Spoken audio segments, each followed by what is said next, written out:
Hallelujah. जय मसीह आप सभी को। परमेश्वर आप सभी को बहुतायत की आशीष दे।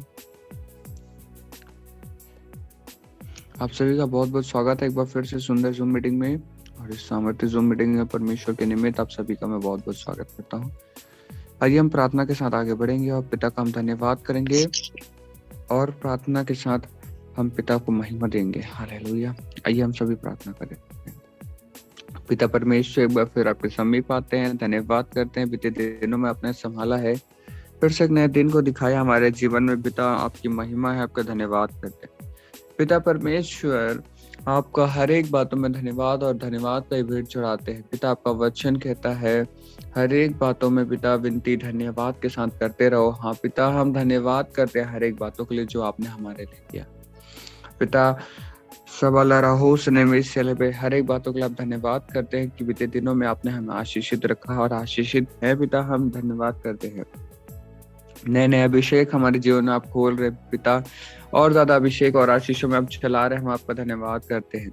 पिता अनुग्रहकारी परमेश्वर, सभी के नियमित प्रार्थनाएं करते हैं। सभी जिस माहौल में बैठे हैं हम, वो माहौल स्वर्गीय बन गया है। पिता हम घोषणा करते हैं पिता, सबसे ऊंचे स्वर्ग की आशीषें खुल चुकी है। सबसे ऊंचे स्वर्ग का द्वार खुल चुका है हमारे जीवन में, हमारे घरों में। पिता आज इस बात की हम घोषणा करते हैं, मानो सोचे हुए चारों में खुल चुका है वही द्वार। इस बात की हम घोषणा करते हैं पिता परमेश्वर, हृदय हृदय मांस मांस गुदे गुदे पे पवित्र आत्मा आपके नियंत्रण में सौंपते हैं हर एक को। आज आपकी आत्मा बल से काम करे और हर एक हृदय की गहराई से आपके वचनों के भेदों को समझने वाला होने पाए। पिता परमेश्वर, हर एक बातों में धन्यवाद धन्यवाद धन्यवाद करते हैं खुदा अब्बा परमेश्वर। सोम सोले दारा दूषण खाता लवा शेरे बेरे बेरे शबखो बिस्तर हवा शले बेरे किंद सला धूम अंदर हो सर बेले रहे रे बेरे बेरे बेरे शबखोरे बिस्ने खाला बा शेरे बेरे खोर लेस्तना ओले देरे अन्न सोला बा शेरे बेरे बेरे लिखे तेरे बेशर अदोरी सला बा शेरे बेरे बेरे। पिता परमेश्वर, हम सभी अपने आप को समर्पण करते हैं। पिता पवित्र आत्मा पूरे नियंत्रण लीजिए, हर एक को पूरे नियंत्रण में आपको सौंपते हैं। पवित्र आत्मा शहादो महाल तेरी वाला रे। धन्यवाद धन्यवाद धन्यवाद का भेंट चढ़ाते हैं पिता। पिता आगे के समय को भी आपके हाथों में सौंपते हैं, आपकी अगुवाई में, आपके अभिषेक वाले हाथों में सौंपते पिता। धन्यवाद का भेंट चढ़ाते हैं। धन्यवाद धन्यवाद पिता हर एक बात के लिए। धन्यवाद के साथ सारी प्रार्थना सारी विनती यीशु नाम में हम मांगते हैं, आमीन आमीन आमीन। Hallelujah hallelujah hallelujah. शबला रबा शेरे बेरे बेरे बेरे। परमेश्वर का धन्यवाद हो। बहुत अद्भुत गीत को हमने गाया परमेश्वर की महिमा में, और इस तरीके से आपको आगे आना है और बहुत सारी चीजों को हमें सीखना है। नए नए नए तरीकों से नए नए गीतों को हमें सीखना है। और बहुत ही सुंदर गीत को आपने सिस्टर रखा, आपका बहुत बहुत धन्यवाद। परमेश्वर आपको बहुत आशीष दे, आपके पूरे परिवार को बहुत आशीष मिले, आमीन। आइए हम वचनों के जरिए अब हम देखेंगे सब बातों को और पिता का हम धन्यवाद करेंगे। शबा शेबे रे बेरे बेरे बेरे बेरे। आप जानते हैं कि मनन करना किसे कहते हैं? मनन करने का मतलब क्या है? आप में से कितने लोग जानते हैं मनन करना?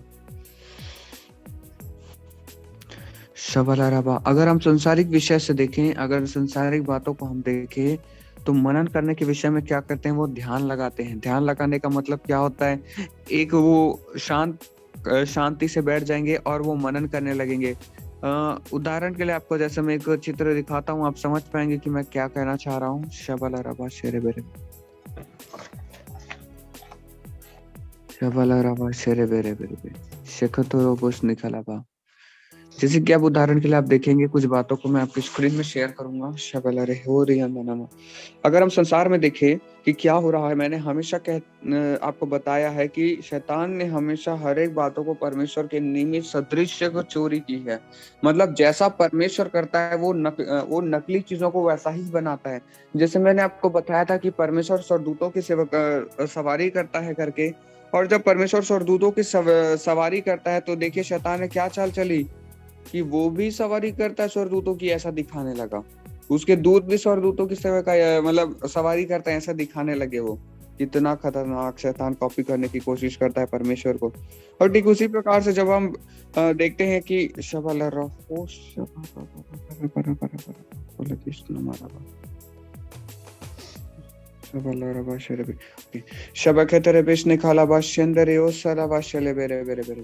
देखिए वचन क्या कहता है, वचन के जरिए हम देखेंगे और बहुत सारी बातों को देखेंगे। उससे पहले देखिए किस प्रकार से ध्यान लगाने के विषय में कहा जाता है।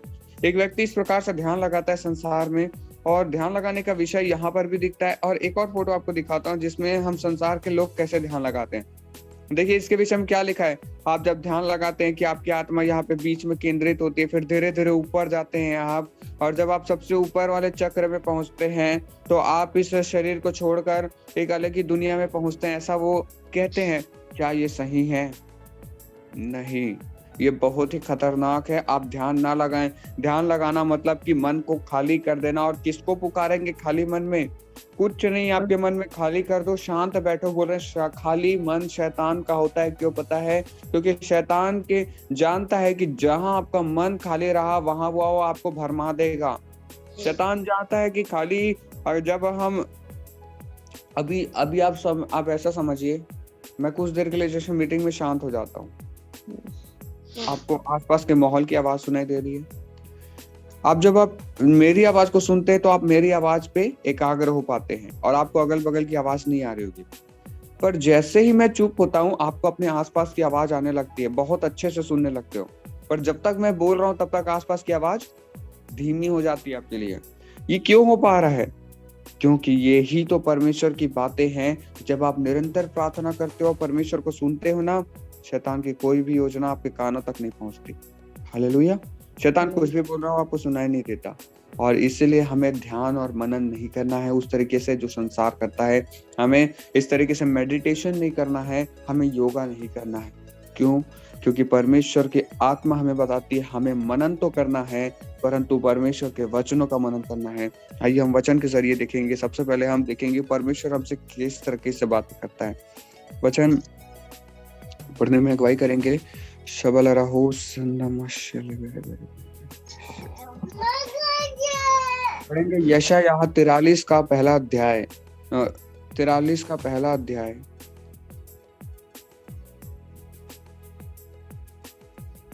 यशायाह 43 का पहला अध्याय आप देखें।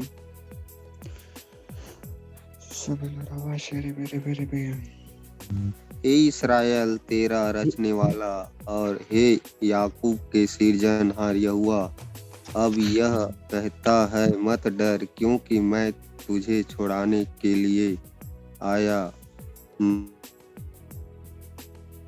नाम लेकर बुलाया है, तू मेरे ही है। Hallelujah, hallelujah. यहाँ पर अब आप वचन को सुनते हैं तो कैसे सुने? जब परमेश्वर बोल रहा है, यहाँ पे ऐसा समझिए कि परमेश्वर बोल रहा है, समझिए। और अब परमेश्वर बोल रहा है, ध्यान से सुनिए कैसे बोलता है परमेश्वर। देखिए लिखा है हे इज़राइल। इज़राइल मतलब कि चुना हुआ वंश, और आप भी इज़राइल हैं। क्यों पता है? आप याकूब के घराने से हैं, आप इज़राइल के घराने से हैं, आप विश्वासियों के घराने से। आप विश्वास करते हैं कि यहोवा है और यहोवा की युक्तियों पर आप चलते हैं।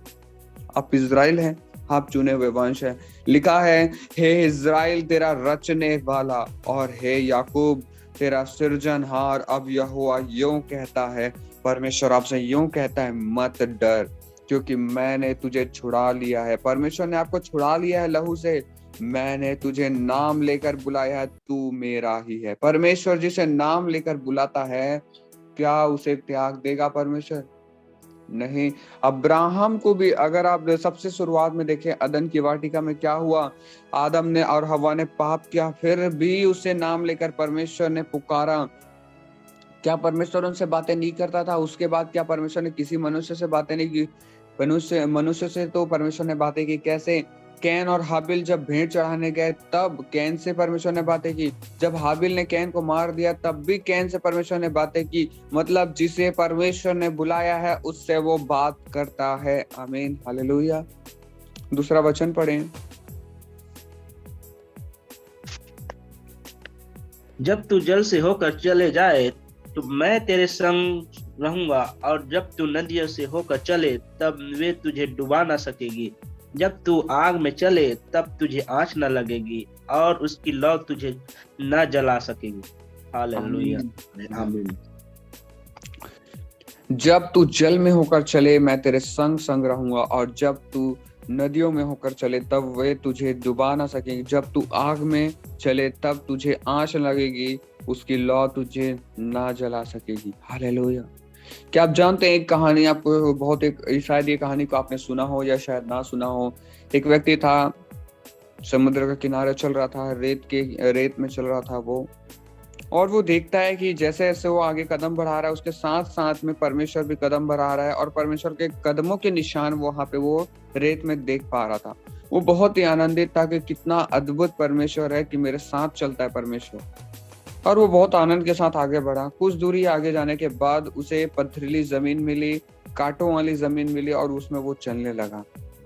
और उसके पांव नंगे थे, वो खुले पैर चल रहा था, और अचानक से वो महसूस करता है, देखता है कि परमेश्वर के पांव के निशान उसके साथ नहीं चल रहे हैं। हालेलुया।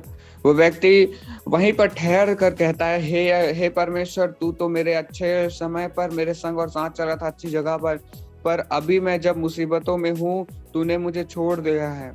उसने इस प्रकार से परमेश्वर से पुकारा और कहा। पता है परमेश्वर ने उससे क्या कहा? परमेश्वर ने कहा, अपने पैरों के नीचे देख, जो निशान तू देखता है अपने पाँव के नीचे, वो तेरे पाँव के निशान नहीं, वो मेरे पाँव के निशान। हालेलुया। कितना अद्भुत परमेश्वर। वो व्यक्ति कांटों पे चल रहा है, और जो निशान उसके पैरों से बन रहे हैं वो उसके पैरों के निशान नहीं है, वो परमेश्वर के पैरों के निशान थे। हालेलुया। परमेश्वर यूं कहता है, मतलब कि वो कांटों पर नहीं, परमेश्वर कांटों पे चल रहा है और उसने उसे उठाए रखा है। Hallelujah, hallelujah. कितना अद्भुत गवाही है ये कि परमेश्वर साथ और संग और साथ चलता है। तो इससे मनन का क्या लेना देना है? देखिए, आप किस भी परिस्थितियों में रहें, कांटों में रहें, कैसे भी रहें, आप परमेश्वर संग और साथ चलता है, आपका विश्वास करना है। अब इसको प्रकट कैसे करना है? मतलब कि आपको पता है कि ये बातें हैं, पर प्रकट कैसे करें? कैसे देखें कि परमेश्वर आपके साथ चल रहा है? आप अपने पाँव को देखकर आपको कब विश्वास होगा? अपने पाँव के नीचे जो चाल आप चल रहे हैं, पाँव की धूल को आपको देखकर कब विश्वास होगा, ये धूल मेरे पाँव के नहीं, ये परमेश्वर के पाँव की धूल है? कब आपको पता चलेगा? देखिए, पढ़िएगा नीति वचन 16:20 पढ़े।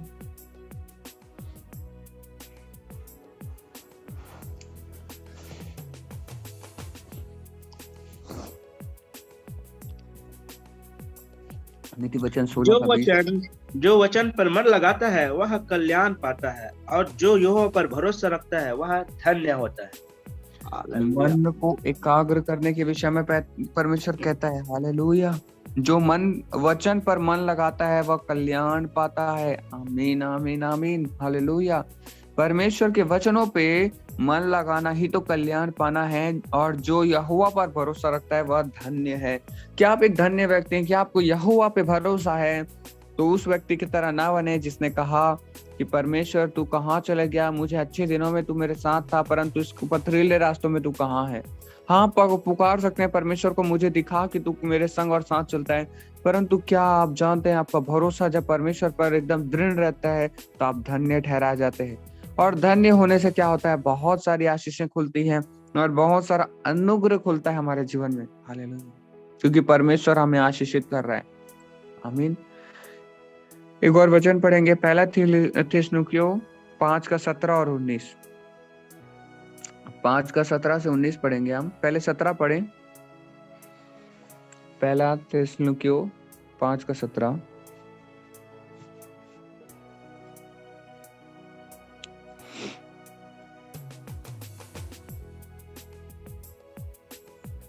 निरंतर प्रार्थना में लगे रहो।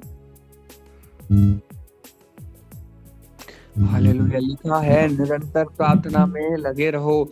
अब ये बताइए, सो रहे हो आप तब तो आप प्रार्थना नहीं कर रहे हो, कहीं जा रहे हो तब तो आप प्रार्थना नहीं कर रहे हो, कोई काम को कर रहे हो तो प्रार्थना को आप नहीं कर रहे हो। एक समय आपने निर्धारित कर रखा है, हो सकता है सुबह आप अभी सब मिलकर हम प्रार्थना कर रहे हैं। परमेश्वर का धन्यवाद हो, हम प्रार्थना कर पा रहे हैं। हम दिन भर प्रार्थना नहीं कर पा रहे हैं, हम दिन भर कामों में व्यस्त हो जा रहे हैं। तो परमेश्वर का वचन कहता है कि निरंतर प्रार्थना में लगे रहो।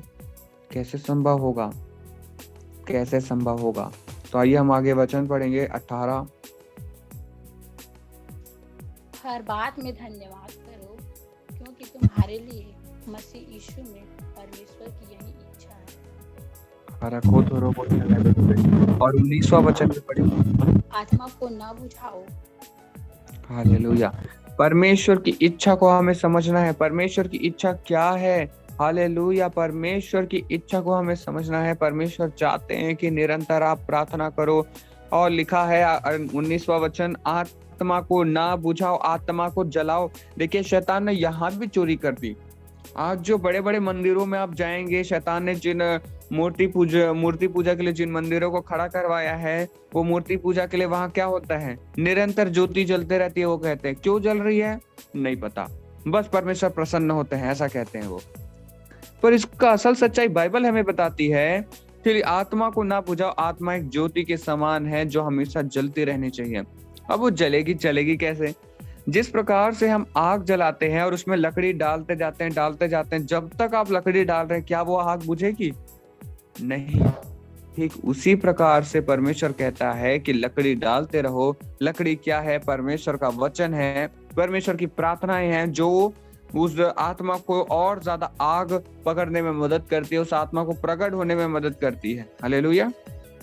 और आत्मा आपके अंदर जलती रहती है कैसे? उन वचनों के जरिए। जितना ज्यादा वचन, जितनी ज्यादा लकड़ियां, उतना बड़ा आग, उतनी ज्यादा गर्मी, उतना ज्यादा आग का प्रकटीकरण, मतलब उतना ही सामर्थ प्रकट होगा। इसलिए ज्यादा से ज्यादा वचन को हमें प्रकट करना है। और हमने 18वां वचन में देखा, हर बात में धन्यवाद करो, मतलब हर एक छोटी छोटी बात में सिर्फ धन्यवाद करो, क्योंकि तुम्हारे लिए मसीह यीशु में परमेश्वर की इच्छा है। परमेश्वर चाहता है सिर्फ आप धन्यवाद की प्रार्थना करो।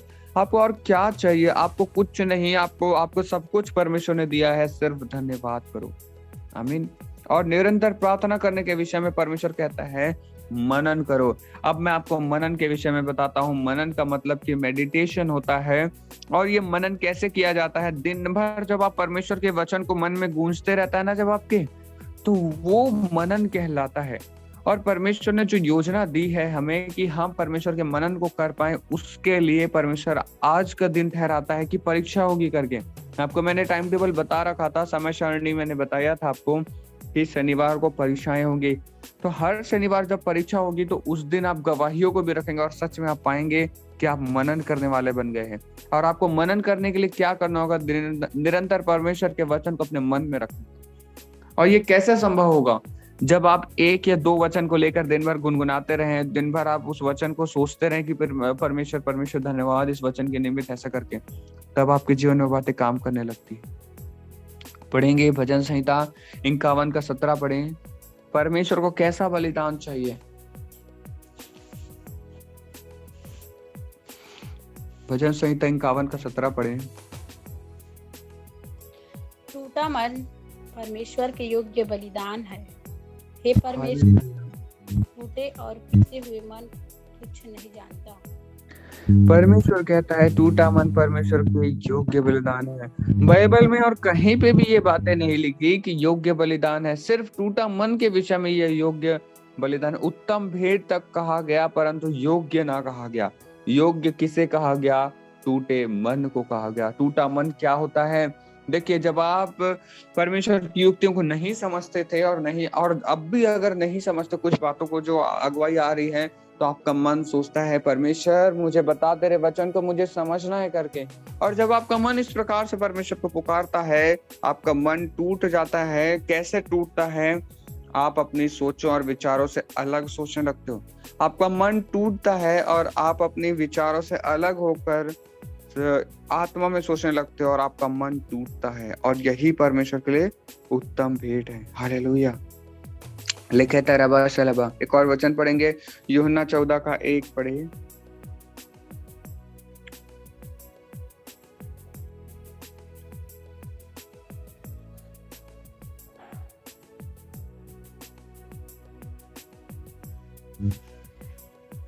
तुम्हारा मन व्याकुल ना हो, तुम परमेश्वर पर विश्वास रखते हो, मुझ पर भी विश्वास रखो। हालेलुया। हालेलुया। परमेश्वर यहाँ पे कहना चाहते हैं कि तुम्हारा मन व्याकुल ना हो। इसका मतलब क्या है? कि हमें कोई बात की चिंता नहीं करनी है, सिर्फ धन्यवाद धन्यवाद। चिंता कौन करते हैं? आप समझिए, मन ऐसा समझिए कि आपको कहीं जाना है। अब आपको जाने के लिए कोई गाड़ी आपको चाहिए या तो फिर कोई वाहन चाहिए आपको उस जगह में पहुंचने के लिए। परंतु अगर वहां पे कोई भी गाड़ी नहीं है, कोई ऐसी चीजें नहीं है, जो ऐसा बस नहीं है या कोई ऐसी सुविधा नहीं है जो आपको वहां तक पहुंचा सके, तब आप व्याकुल हो जाएंगे कि मैं कैसे उस जगह तक पहुंचूं। परंतु वहां पे बहुत सुविधा वाली जगह है जहाँ पे हमेशा कुछ देर में बसें चल रही है, कुछ देर में ऑटो आ जा रहा है, हाँ, कुछ देर में कोई भी व्यक्ति आपको आगे छोड़ सकता है। आप आनंद के साथ आगे जाओगे। यही तो परमेश्वर कहता है, बहुतायत को देखो और अपने मन को व्याकुल ना होने दो, क्योंकि आप जब व्याकुल होकर देखते हो ना, तो आपको क्या दिखाई देता है? मेरे उस स्थान में पहुंचने के लिए कोई रास्ता नहीं है, उस स्थान में पहुंचने के लिए कोई ऐसी चीजें नहीं है जो मुझे वहां तक पहुंचा सके। परंतु जैसे ही आपका मन व्याकुलता से दूर होकर विश्वास में आता है ना, आप देखते हो कि अरे इतनी सारी बसें, इतने सारे वाहन, इतने सारे ऑटो, इतने सारे और गाड़ियां हैं जो मुझे वहां तक पहुंचा सकती हैं। और ये संभव कब होता है? जब आप विश्वास का प्रकटीकरण होता है। एक आखिरी वचन हम देखेंगे, यशायाह 65 का 24 पढ़ेंगे।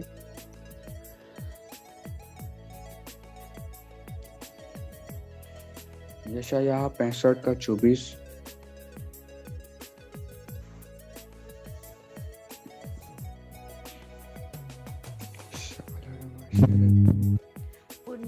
उनके पुकारने से पहले ही मैं उनको उत्तर दूंगा और उनके मांगते ही मैं उनकी सुन लूंगा। आमीन आमीन। देखिए क्या लिखा हुआ है, उनके मांगने से पहले ही मैं, मतलब उनके पुकारने से पहले ही मैं सुन लूंगा। और अब एक रुकिएगा, शला दूर मन तो रे सनमा शले बेरे लिखे तेरे विष्णु खाला बा शेरे बेरे बेरे बेरे बे शबल्ला होरा बा शेरे बेरे बेरे शखंद सोरा बा शले बेरे। एक बार फिर से पढ़िएगा।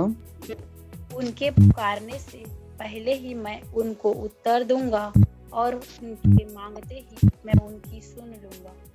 आमीन हालेलुया। लिखा है कि उनके पुकारने से पहले ही उनको उत्तर दूंगा। मतलब आप परमेश्वर को पुकारने वाले हो ना, ये परमेश्वर को पता है और वो सुन लेगा आपकी। हालेलुया।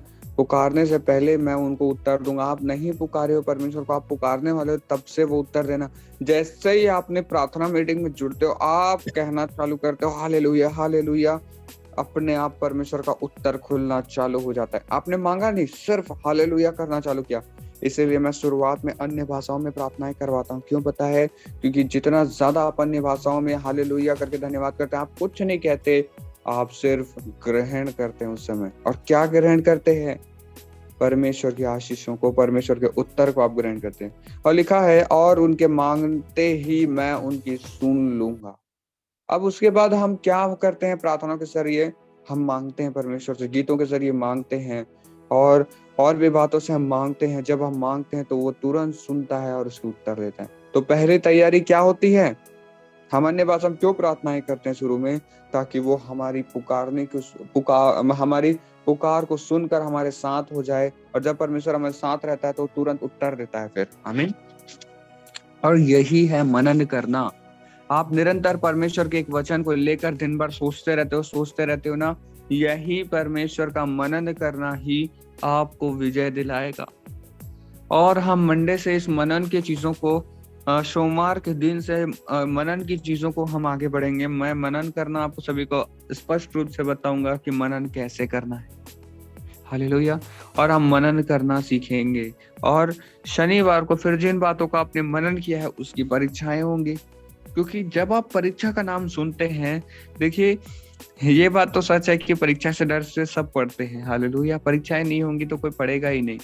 तो जब परीक्षाएं होंगी तो आप लोग समझ पाएंगे कि परमेश्वर के भय से ही सही आप पढ़ोगे तो सही, आप मनन तो करोगे, और तब आपको समझ में आएगा कि आत्मा में वरदानों का मतलब क्या होता है और आत्मा में चलने का मतलब क्या होता है। हालेलुया। आपके बहुत सरल हो जाएगा बहुत सारी बातों को समझना और उनमें चलना। आमीन।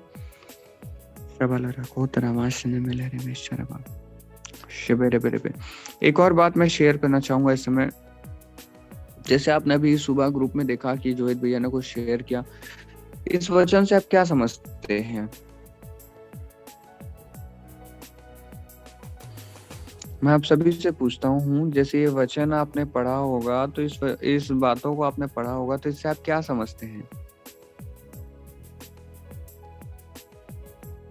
हालेलुया।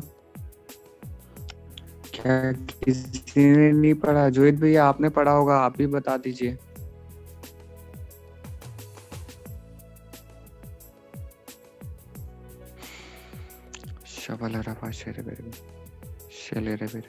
किसी को नहीं पता?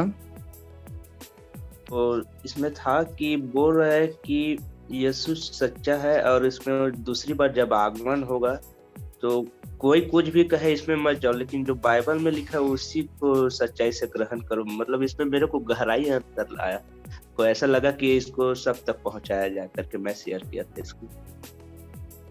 हाँ, मैं ऐसा नहीं बोल रहा हूँ कि गलत है।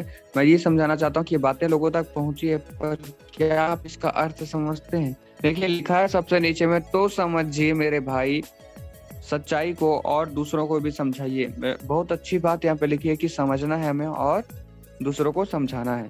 तो पहले इस बात को भी समझ लेते हैं। लिखा है ना गुमराह हो, ना दूसरों को गुमराह करो, बाइबल और यीशु की सच्चाई को जानो।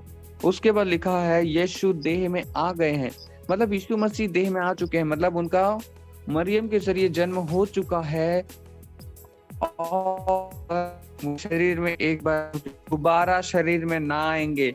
मतलब कि आजकल कैसे झूठे भविष्यवक्ता आ रहे हैं और झूठे लोग कैसे आ रहे हैं जो खुद मसीह कहने लग गए हैं। कैसा मसीह? यीशु मसीह कहने लग गए हैं। हालेलुया। अब मैं भी तो कहता हूँ कि मैं यीशु मसीह हूँ, मैं छोटा यीशु मसीह हूँ, मैं भी छोटा परमेश्वर हूँ कहता हूँ। क्या मैं गलत हूँ फिर? नहीं। देखिए परमेश्वर यहाँ पे इस बात से कहना चाहता है कि वो लोग अपने आप को ईश्वर बता रहे हैं और लोगों कहते हैं मेरी पूजा करो। मैंने कभी नहीं कहा आप अपने आप को ईश्वर समझकर खुद की पूजा कराओ, वरन ईश्वर परमेश्वर को दंडवत करने के लिए पैदा हुए हैं। क्या आप जानते हैं राज्य पर प्रभुता करने के लिए राजाओं को रखा जाता है? जैसे कि आप ये समझिए मोदी पूरे इंडिया के लिए राजा है, मतलब पूरे भारत देश के लिए मोदी राजा है। अगर छत्तीसगढ़ के लिए अगर देखें तो यहाँ के जो मंत्री हैं वो मोदी के अंदर में आते हैं, तो क्या वो राज्य कर रहे हैं? तो क्या उसकी बातों को टालेंगे? नहीं टालेंगे। अगर बड़े राजा ने कहा तो छोटे राजा को करना पड़ेगा और छोटे राजा को उस महिमा देनी पड़ेगी बड़े राजा को। ठीक उसी प्रकार से आप भी एक छोटा है, परंतु आप महिमा किसको देते हैं? परमेश्वर को देते हैं। और यहाँ पे फिर लिखा है कि क्या यीशु दूसरी बार जन्म लेंगे? जन्म लेने का मतलब कुछ ऐसे झूठे लोग आ चुके हैं जिन्होंने खुद को ईश्वर बताया है और कहते हैं कि यीशु का दोबारा जन्म मैं ही हूँ, दूसरा आगमन मैं ही हूँ। पर यीशु मसीह का वचन बताता है कि यीशु मसीह का दूसरा आगमन बादलों से होगा, न कि दोबारा जन्म होगा। यही ये बातें सिखाते। बहुत अच्छा बात लिखा हुआ है, पर हमें समझना है कि क्या बातों को लिखा हुआ है। अच्छी बातें हैं, ये आपने शेयर किया, आपका भी धन्यवाद। आप ऐसी चीजों को शेयर करें ग्रुप में ताकि लोग जागरूक हों। और अगर आपसे जो वचन आपसे हो सके, जो बातें आपको लगती है कि परमेश्वर के निमित्त अगुवाई में है, बिल्कुल शेयर करें। लोगों का जीवन बदलेगा। कितना अच्छा बात इसमें लिखा हुआ है कि लोगों को समझाएं और खुद भी समझें। हालेलुया। और दोबारा यीशु मसीह का जन्म नहीं होने वाला, यीशु मसीह बादलों से आने वाले हैं। हालेलुया। और यही ये बातें बताती हैं, क्योंकि मैंने जिस प्रकार से बताया, कुछ ऐसे लोग हैं जिन्होंने खुद को प्रभु यीशु मसीह बताया है और मेरी पूजा करो कह रहे हैं। अभी इजराइल में एक व्यक्ति है जिसकी नबी दंडवत कर रहे हैं उसे। क्यों पता है? क्योंकि व्यक्ति कहता है कि मैं मसीहा हूँ, मैं ही यीशु मसीह हूँ, कह रहा है मैं ही वो मसीहा हूँ जिसे ईश्वर ने भेजा, मैं ईश्वर का बेटा हूँ और मैं वही हूँ जो तुम्हारा उद्धार करेगा, इस प्रकार से कहते हैं। और वो लोग, वो नबी जो है, जितने भी इजराइल के नबी हैं, वो सारे उसको मानने के लिए तैयार है नबी के रूप में। परंतु यीशु मसीह जब आए तो उसे उन्होंने स्वीकार नहीं किया। उन्होंने एक मनुष्य को स्वीकार कर लिया अपने ईश्वर के रूप में। कितना खतरनाक है। और यही चीजों से हमें सावधान रहना है। हालेलुया। शपला रबा शेरे बेरे बेरे शखन तो सोरमा एक नबी रविशन 16 बार शेरे बेरे बेरे में लगे दरवेश न खतर रवेश निकाला बा शेरे बेरे बेरे बेरे के तेरे बीच निकाला बा शंदर हो सरबा। तो अब से जो भी मनन आप करेंगे, परमेश्वर आपसे कहना चाहते हैं कि मनन कैसे करना है। निरंतर एक वचन को सोचते रहो मन में। अगर मैंने आपसे आज वचन बताया, परमेश्वर का वचन कहता है कि मैं तेरे संग और साथ चलूंगा सदा। दिन भर सोचते रहो, मैं कुछ भी काम कर रहा हूँ, परमेश्वर मेरे साथ है। अगर मैं कोई कार्यों को कर रहा हूँ तो परमेश्वर मेरे साथ है, मैं कहीं जा रहा हूँ परमेश्वर मेरे साथ है। आपके मन में ये वचन घुस जाना चाहिए, दिन भर आपके मन में ये वचन गूंजना चाहिए कि परमेश्वर मेरे साथ है, परमेश्वर मेरे साथ है। आप बोल नहीं रहे हो पर मन में वो बातें गूंज रही है कि परमेश्वर तो मेरे साथ है, परमेश्वर मेरे साथ है। ये मनन होता है, यही निरंतर प्रार्थना है। आप कैसे 24 घंटे प्रार्थना कर सकते हो? 24 आवर्स कैसे, दिन के 24 घंटे आप कैसे प्रार्थना करोगे? परमेश्वर ने कहा है निरंतर प्रार्थना करो। निरंतर कैसे होगा? दिन भर मन में गूंजेगा जब परमेश्वर का शब्द ना, वही परमेश्वर की आराधना है। हालेलुया, परमेश्वर की प्रार्थनाएं हैं। आमीन, हालेलुया हालेलुया। और अब कल से संडे है और कल से फिर हम जो योजना परमेश्वर ने हमें दी है हम उसमें बढ़ेंगे। और योजना आप सभी जानते हैं कि संडे को क्या होने वाला है। मैंने आप सभी को शेयर किया था कि रविवार को साप्ताहिक योजनाओं में क्या है, परमेश्वर की आराधना और भविष्यवाणी। हालेलुया, परमेश्वर की आराधना और भविष्यवाणी। पहला संडे निकल चुका है और ये दूसरा संडे है। तो पहले संडे में भविष्यवाणियां आई थी, नए साल के दिन भविष्यवाणियां आई थी। तो कल क्या होगा? अब भविष्यवाणी घोषणाएं होंगी। भविष्यवाणी घोषणाएं कल हम करेंगे और सभी के जीवन में आशीषों को भविष्यवक्ताई रूप से हम घोषणा करेंगे। तो कल घोषणाएं होंगी, कल प्रोफेसीज जो है वो आशीषों के रूप में घोषणा की जाएंगी। फिर रविवार को हम एक एक के नाम लेकर फिर हम भविष्यवाणियों को रखेंगे। हालेलुया। तो कल के लिए योजना के लिए यही बातें हैं। और कल भी गीतों को कोई जो भी गाना चाहते हैं बिल्कुल आगे आकर गीतों को गाएं, क्योंकि मैंने कहा है कि सैटरडे और संडे को 2 दिन हमें गीतों को गाना है। तो आप जरूर से आगे आए और गीतों को गाएं। तो आप मुझे नाम बता दीजिएगा, जिस प्रकार से रागिनी सिस्टर ने बताया कि वो गीतों को गाने वाले हैं, वैसे आप भी गाने के लिए अपने गीतों को कौन सा गा रहे हैं आप मुझे बता दीजिएगा। हालेलुया। आइए एक दूसरे के लिए प्रार्थना करेंगे। Sir 1 minute. हाँ। यूहन्ना 14 का 1 हम लोग पढ़े, उसको मैं एक बार और रख रहा हूँ, मेरे मन में गूंज रहा है पिछले वाला। तुम्हारा मन व्याकुल न हो, इसीलिए परमेश्वर पर विश्वास रखो। और इसके बाद और बोल रहा है मुझ पर भी भरोसा विश्वास रखो। ये मतलब कौन बोल रहा है मुझ पर विश्वास रखो? परमेश्वर का नाम तो ऊपर आ गए, मुझ पर विश्वास रखो मतलब 14 का 1 यीशु मसीह कह रहे हैं यहाँ पे। यीशु मसीह लोगों के बीच में खड़े होकर प्रचार कर रहे थे उस समय, और उसने कहा तुम्हारा मन व्याकुल ना हो, तुम परमेश्वर पर विश्वास रखो तो मुझ रखते हो। देखिए वचन को एक बार ध्यान से पढ़िएगा, फिर से पढ़िए। तुम्हारा मन व्याकुल ना हो, परमेश्वर पर विश्वास रखो और मुझ पर भी विश्वास। लिखा है विश्वास रखते हो, तुम परमेश्वर पे विश्वास रखते हो, मुझ पर भी विश्वास रखो। मतलब तुम परमेश्वर पे, मतलब कि किस पे? यहोवा पे तुम विश्वास करते हो, मुझ पर भी विश्वास रखो क्योंकि मैं परमेश्वर का पुत्र हूँ। इस प्रकार से लिखा है क्योंकि मेरे पिता के घर में बहुत से रहने के स्थान है, यदि ना होते तो मैं तुमसे कह देता, क्योंकि मैं तुम्हारे लिए जगह तैयार करने जाता हूँ। तो यदि मैं, और आगे लिखा है मैं जानकर तुम्हारे लिए जगह तैयार करूं, जाकर तुम्हारे लिए जगह तैयार करूं तो फिर आकर तुम्हें अपने यहाँ ले जाऊंगा, जहां मैं रहूं वहां तुम भी रहो। हालेलुया। यीशु मसीह इस बात को कह रहे हैं और यही बातें तो हैं। देखिए यीशु मसीह स्वर्ग के बारे में इतना सब कुछ कैसे जानते हैं? क्योंकि वो स्वर्गीय हैं। और आपको अगर परखना है किसी व्यक्ति को, कैसे परखोगे?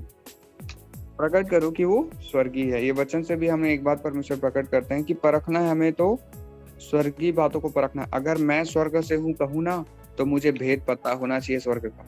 हालेलुया।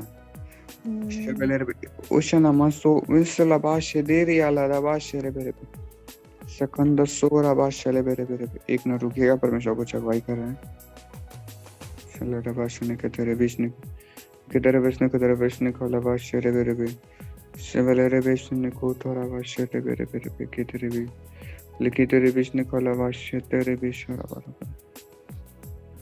एक वचन पढ़ेंगे जल्दी से। पहला तीमुथियुस 4:12 पढ़ें। पहला तीमुथियुस 4:12। पहला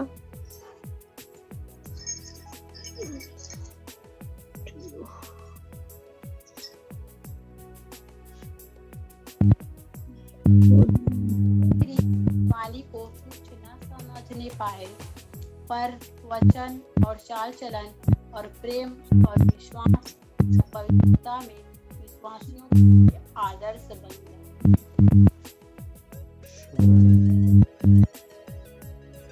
हालेलुया, शबदारा बाशेरे बेरे बेरे। देखिए वचन क्या कहता है, हम देखते हैं यहाँ पे कि लिखा है शबला बाशेरे के तेरे बीशरबा, कोई तेरी जवानी को तुच्छ ना समझने पाए। जवानी का मतलब फुर्तीलापन होता है। किस जवानी की बात करता है? आत्मा की जवानी को कहता है परमेश्वर, शरीर की जवानी को नहीं कहता परमेश्वर। यहाँ पे लिखा है पर वचन, सबसे पहले क्या कह रहे हैं?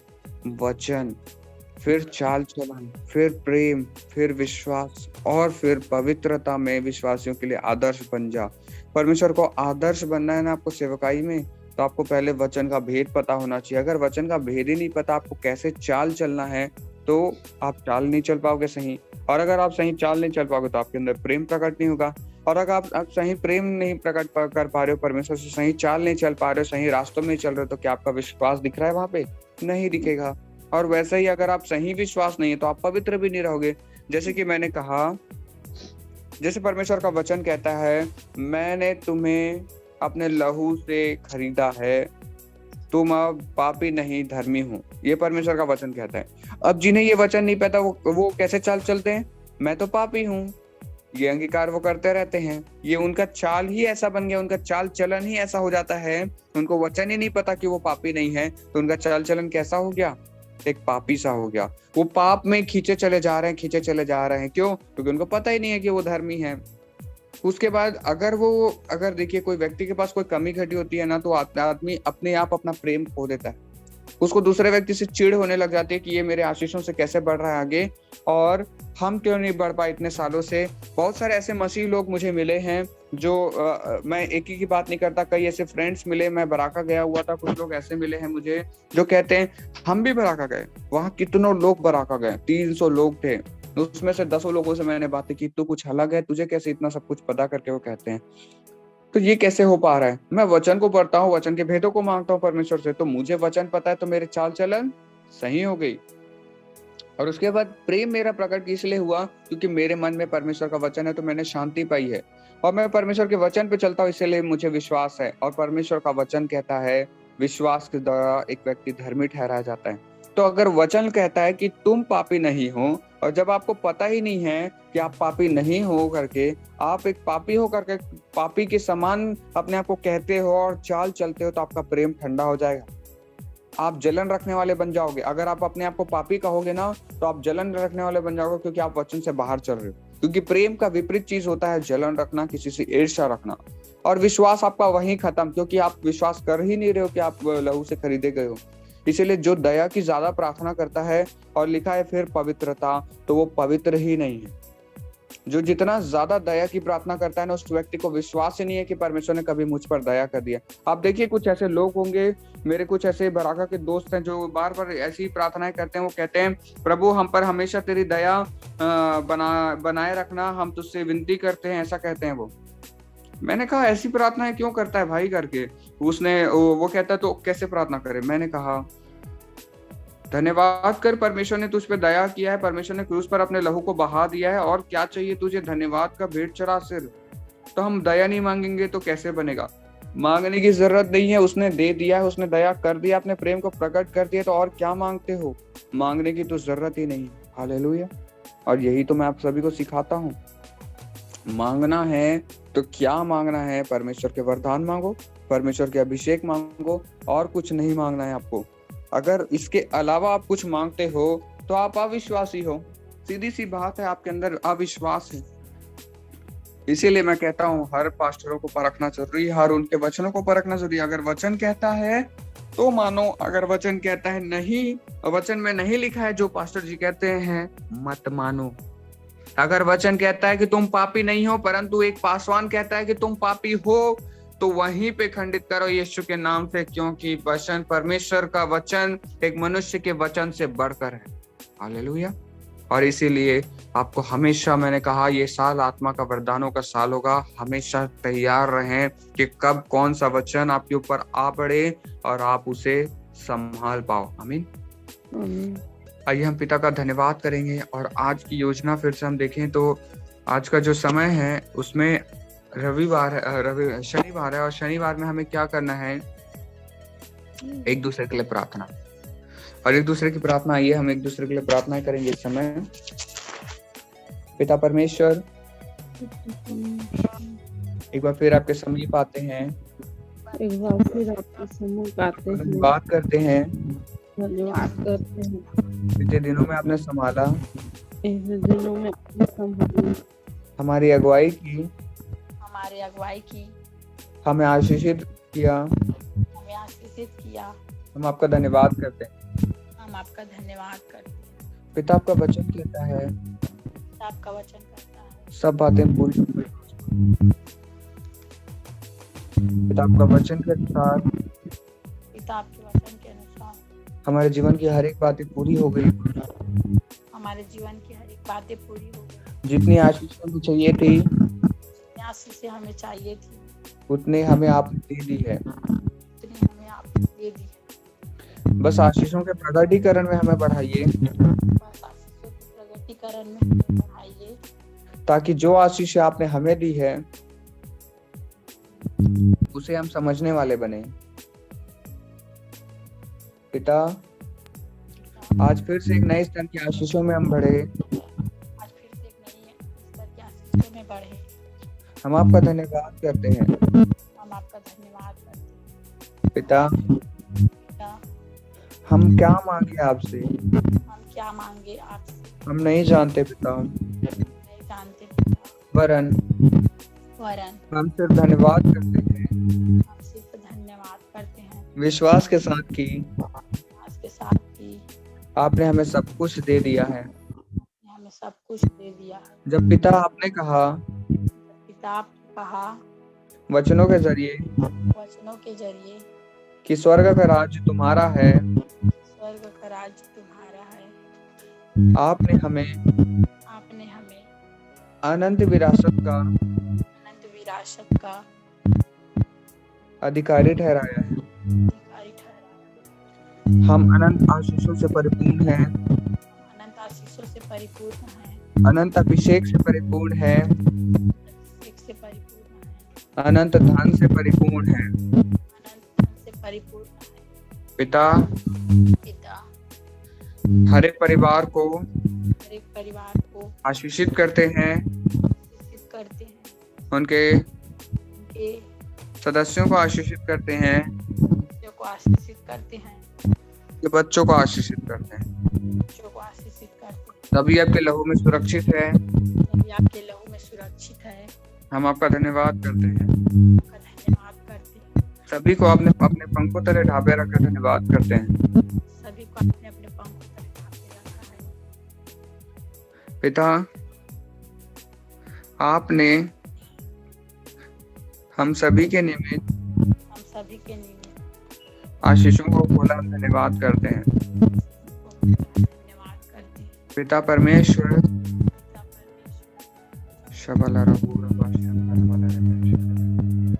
पिता परमेश्वर, हर एक की नौकरी, व्यापार और खत्तों को आशीषित करते हैं, खेतों को आशीषित करते हैं। वो बहुतायत का फल लाए और आपके राज्य में बढ़ोतरी का कारण होने पाए। पिता परमेश्वर, जिनके जीवन में अगर कोई समस्याएं होंगी, यीशु के नाम से उसे खंडित कर। हर एक के टूटे मन को आपको चढ़ाते हैं। पिता, आपने उसे ग्रहण किया, आपका धन्यवाद करते हैं। पिता, जितने भी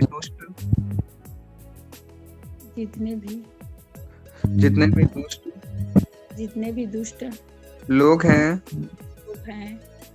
और उनकी युक्तियां हैं, यीशु के नाम से खंडित करते हैं। सभी उपद्रव करने वालों पे परमेश्वर की वचन के निमित्त, वचन के निमित्त, जैसे सदोम और गमोरा के साथ हुआ, जैसे सदोम और गमोरा के साथ हुआ, कि उन पर आग और गंधक गिराई गई, आग और गंधक गिराई गई, और वो नगरी नष्ट हो गई। हो गई। कि उसी प्रकार परमेश्वर, उसी प्रकार परमेश्वर जो हमें आत्मा में बढ़ने से रोकती है और जो भी युक्तियां जो दुष्टों की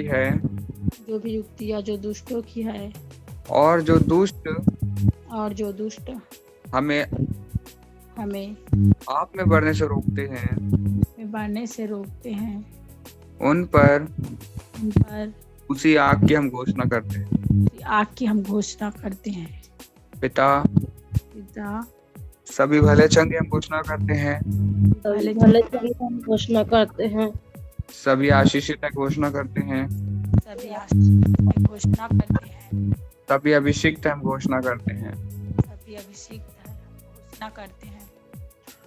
पिता सारी बातों में महिमा आदर आपको देते हैं। तो आपका वचन कहता है, जो कुछ तुम प्रार्थनाओं में मांगो तो प्रतीति कर लो कि तुम्हारे लिए हो गया। पिता आपका वचन कहता है, जो कुछ तुम मेरे नाम से पिता से मांगोगे वह सब तुम्हें मिलेगा। हाँ पिता, हम प्रतीति करते हैं कि हमारी सारी प्रार्थना का उत्तर हमें मिल गया है। पिता, हम सारी प्रार्थनाओं को यीशु नाम में मांगते हैं। आमीन, आमीन, आमीन, आमीन, आमीन। जितने लोगों ने वचनों को पढ़ने में अगुवाई की, परमेश्वर आप सभी को बहुत आयत की आशीष दे। मिलकर आप सभी ने प्रार्थनाएं की, आपका बहुत बहुत धन्यवाद। परमेश्वर आप सभी को भी बहुत आयत की आशीष दे। इसी तरीके से परमेश्वर की योजनाओं में बढ़ेंगे और संडे से फिर हमारी जो साप्ताहिक योजना है उसमें हम बढ़ेंगे। तो आप साप्ताहिक योजना को जरूर से देखें और हर कोई कॉपी और बाइबल लेके बैठेगा, क्योंकि अब मैंने कहा था स्कूल की तरह चलेगा, जैसे बच्चों की शिक्षाएं होती थी अब वैसा चलेगा, अस्त व्यस्त नहीं चलेगा। अब तक हम कुछ भी वचनों को कभी भी समझते थे, परंतु अब वैसा ना होगा। अब हम एक पैटर्न में चलेंगे, जो परमेश्वर ने हमें रास्ता बताया उस पर हम चलेंगे और परमेश्वर जैसा अगुवाई करता है हम अंश अंश करके हमें परमेश्वर का वचन फिर बदलेगा। आमीन। ओके, फिर आप सभी को जय मसीह। परमेश्वर आप सभी को बहुत आशीष दे।